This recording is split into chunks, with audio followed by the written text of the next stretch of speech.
foundation inspection.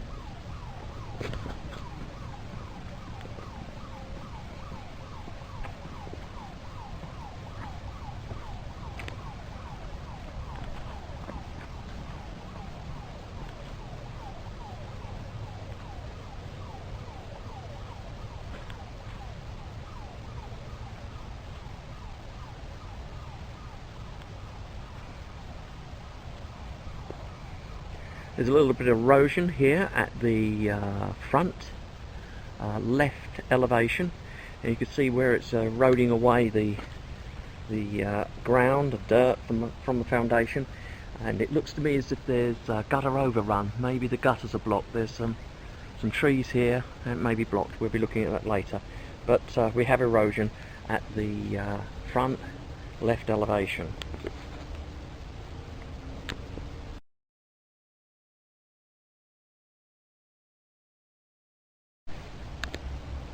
This is the front left elevation, and you can see we've got exposed post-tension cable ends. They need to be covered.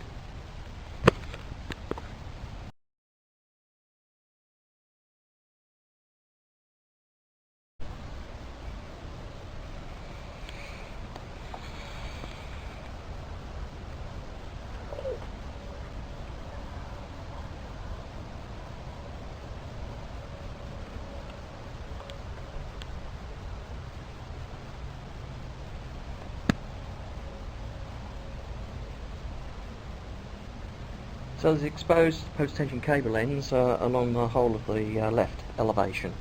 Recent landscaping has gone in, and just a small point, you can see here the landscaping is touching the brickwork. It's not good because it allows water to seep through the bricks, and it can affect the studs, which are timber behind. So you want to have that kept away. It wants to be a 4-inch gap between the ground and the brick line.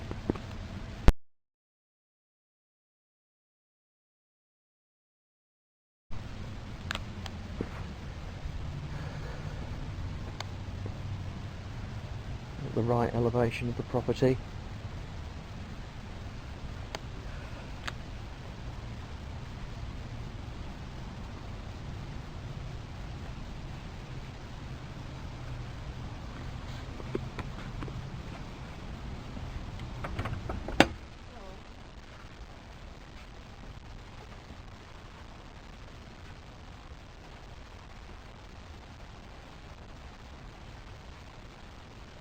There's post-tension cable ends showing at the rear elevation, so pretty well around the property post-tension cable ends showing.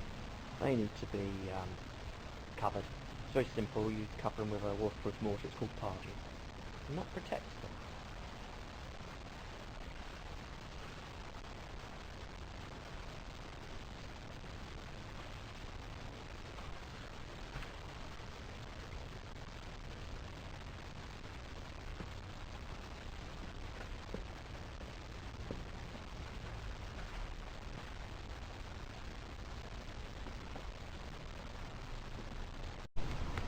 This is the grading inspection. And it's very common to find flower beds built like this. This one may be okay because we've got nice gaps between the brickwork, but there is a real problem with them, and I think this one may be suffering from it. And you can see here that it's very damp, and we had a lot of rain the other day, so it doesn't help. But it causes water to pool next to the foundation, so you get a wet spot, and that's not good. Much better solution in this area here is, rather than having flower beds, is have a gravel bed, as there looks nice, and that also allows the ground to drain properly.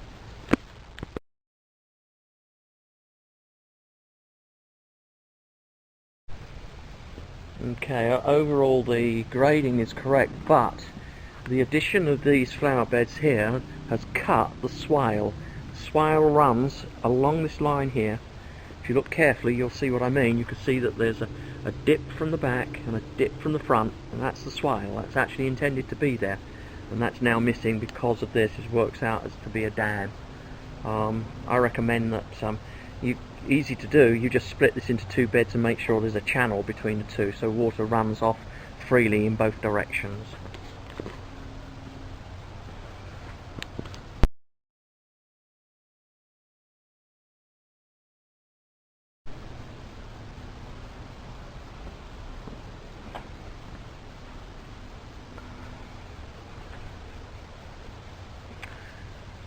we're going to look at the grading on the left and right elevations. The right elevation has good grading, nice drainage.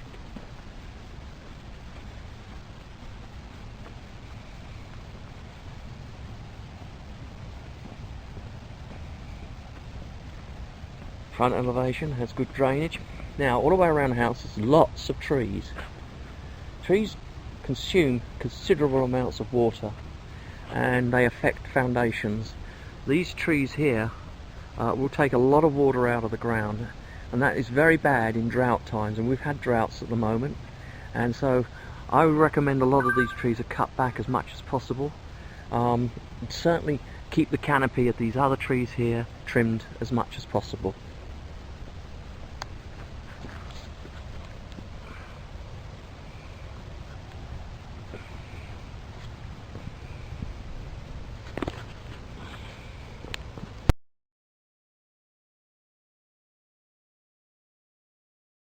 Again, we've got a flower bed. It's going to cause pooling around the foundation, and the grading and the swale is clear on the left elevation. We've got tree growing very close to the swale here. That should be removed. You don't want it in that area.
house has been recently painted, and a lot of the soffit vents, both on the left, right elevation, are blocked.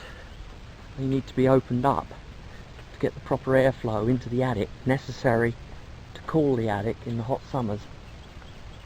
Unfortunately, something that painters often do, not realising that their coat of paint over the soffit will block it. You can see up here it's blocked. They're all pretty well blocked, so they're not functioning as soffit vents. The attic will not cool properly.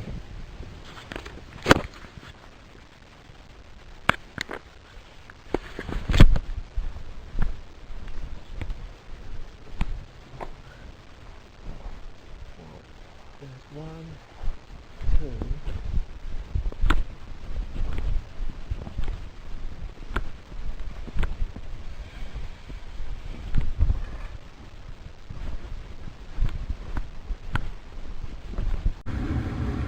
The attic inspection. There's 1, 2, 3 vents.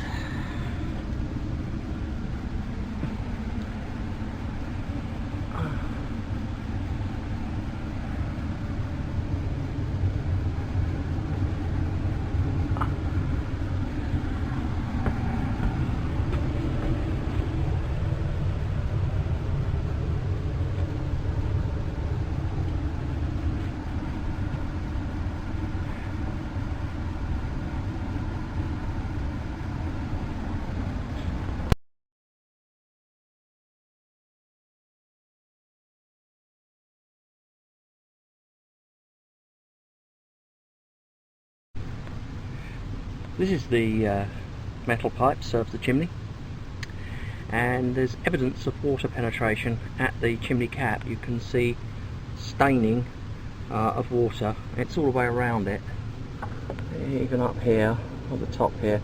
So there's water penetration into the attic at the chimney.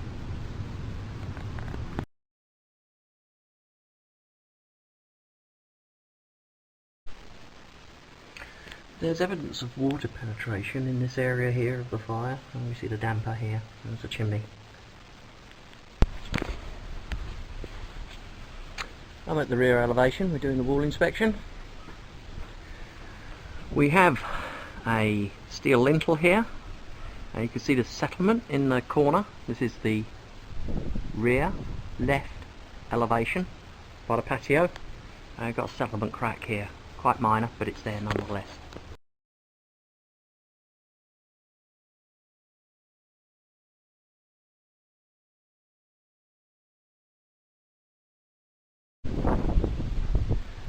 Moving to the rear elevation, more settlement cracks at the bay window here, but mainly minor. Missing weep holes over the top of the steel lintels of the windows. Anything that has a steel lintel should have weep holes. And we've got it round here, all the way around. And that could be due to settlement, could also be due to the lintels rusting. They can cause that type of cracking. But this cracking here is not caused by lintel movement, it's actually caused by differential settlement. So we are at the rear, mid elevation, and we have a settlement crack running from the window corner up to the siding.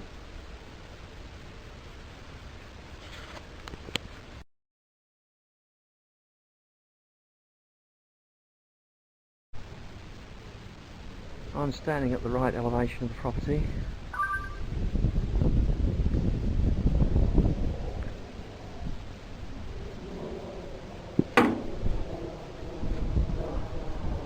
Here is the vent for the dryer, and it has a considerable amount of debris in it. It will need cleaning out.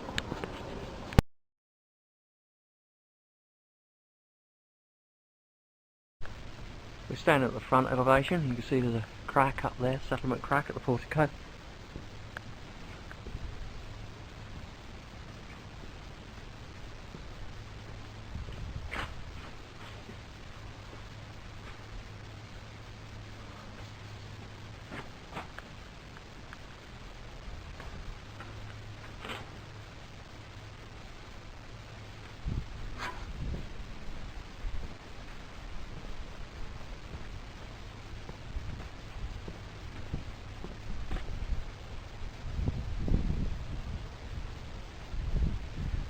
We're at the garage elevation.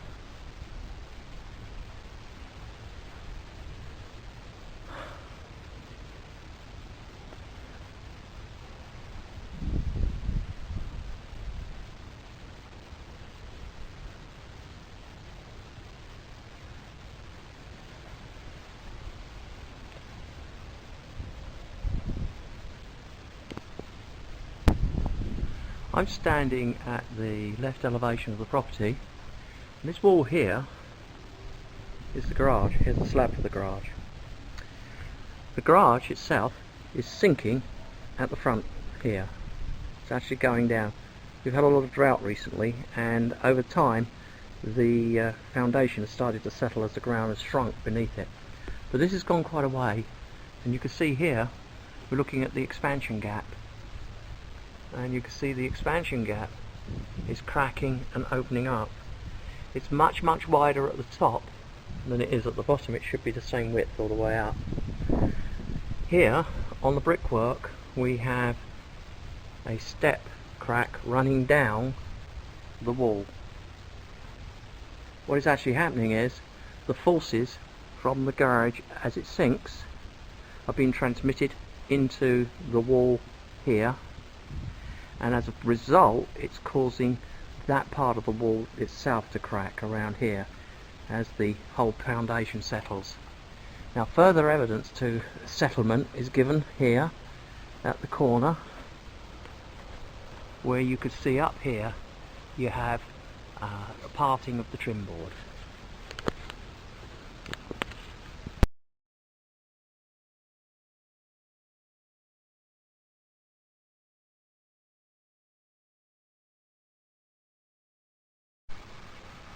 Standing in the garage, and we've got further evidence of settlement with respect to the garage and the rest of the house. Here you can see we have a large crack opening up in the sheetrock. It runs along the joints of the sheetrock and it's making its way towards the house. What it's doing is it's relieving stress. As this part of the building here sinks, it sinks differentially, it's uneven, and as a result we get uneven forces being applied to the ceiling and the sheetrock. And the sheetrock's very unforgiving. As soon as you put a load on it, it will split, and that's what's happened there.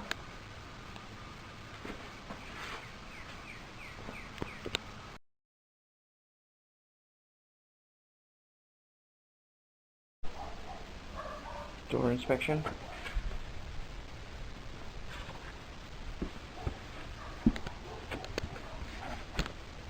Okay. Mortar's been used here to fill this gap, and that's wrong. What that will allow is water to wick up into the door frame. Again, it's done this side. These gaps here, it's called a relief. They're there for a purpose. They're there to keep the wood away from a wet surface.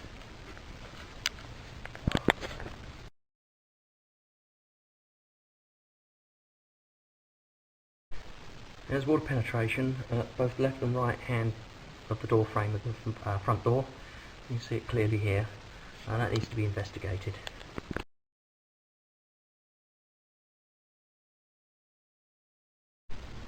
We're at the right door, and again we've got the relief being filled by mortar or some other material. Again, water is wicking up into the door frame as would be expected. That should be removed, and a gap there, an air gap, to prevent water or wood coming into contact with stone, which can be damp.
We're inspecting the chimney.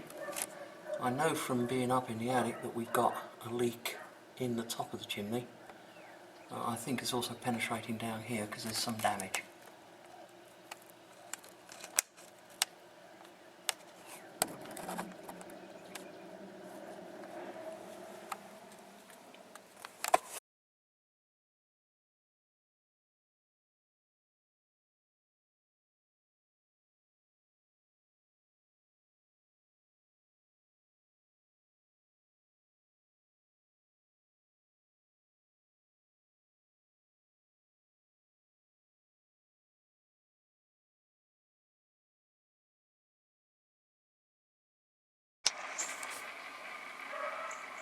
It's the main panel. We have a 200 amp supply.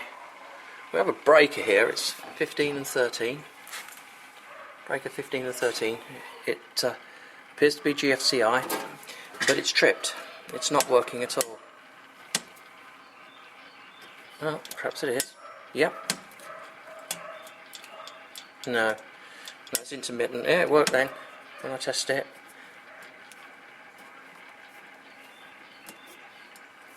I recommend this is investigated. You need to find out what that breaker is attached to. Let's go and look and see if we can find the ground. Standing at the left elevation, we've got a grounding bar here. It's connected. And then we've got the conduit, which is protecting the cables, the power cables going into the house. And you can see here, this conduit has pulled apart. That's the result of the movement in the ground. Obviously we've reported it earlier in the report, but you've got movement here.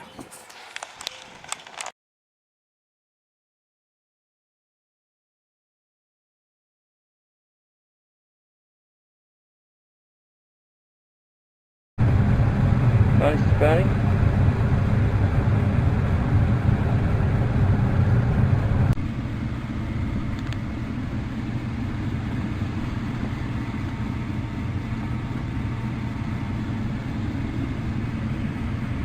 Okay, igniter's on.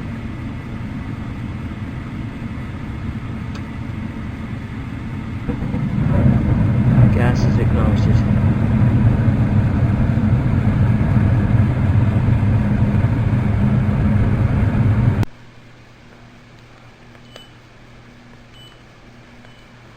We're measuring the temperature of the registers. This register here is 51. Register here is 49, 48. That's a little bit better. Let's go back to this one, see if we get a lower temperature. Yeah, we're getting temperature of 48 there. So we have 48 on the ground floor.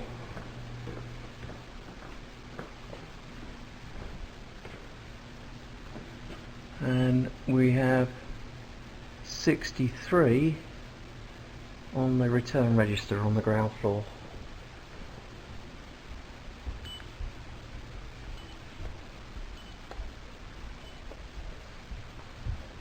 We're going to shoot a register in the second floor. See what we get in terms of temperature. Oh, we got 49.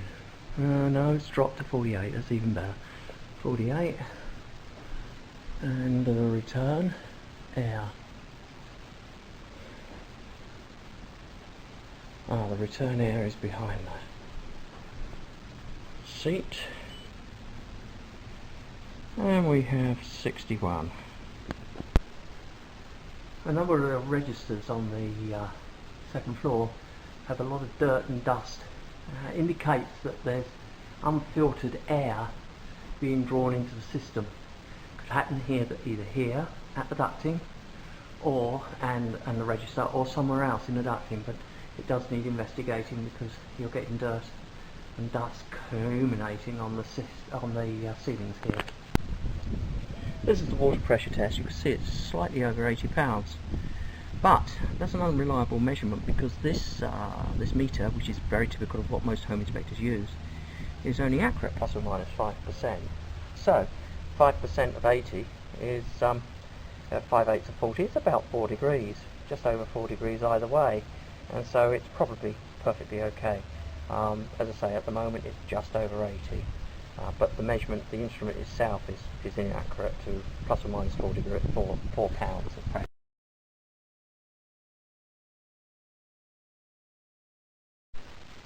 This is the master bath, and the faucets are incorrectly installed. This is the hot faucet, as you see, it's on the right. As you look at it, it's on the right.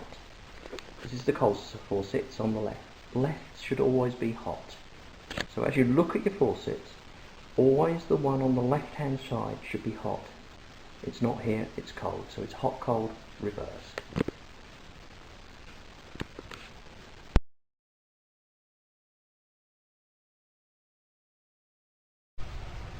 It's a water heater. This is the temperature pressure relief valve. It doesn't operate, it must be replaced. This is the isolation valve to the water heater, and you can see here that we have corrosion. This water heater is almost certainly coming to the end of its safe working life, and at some point in the near future I wouldn't be surprised if it started to leak. You can't be precise about when it's going to leak because these water heaters get eaten up by the acidic water that we have in this part of the world, and they literally go out in between 6 and 10 years. I've got the cover off here, we can have a look inside.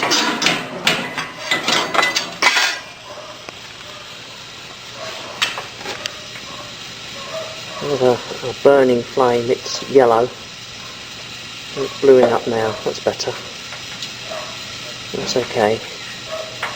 But this water heater also doesn't have a safety pan, and that could be a real big problem to you, because here, this wall here is to your house, and should this water heater leak,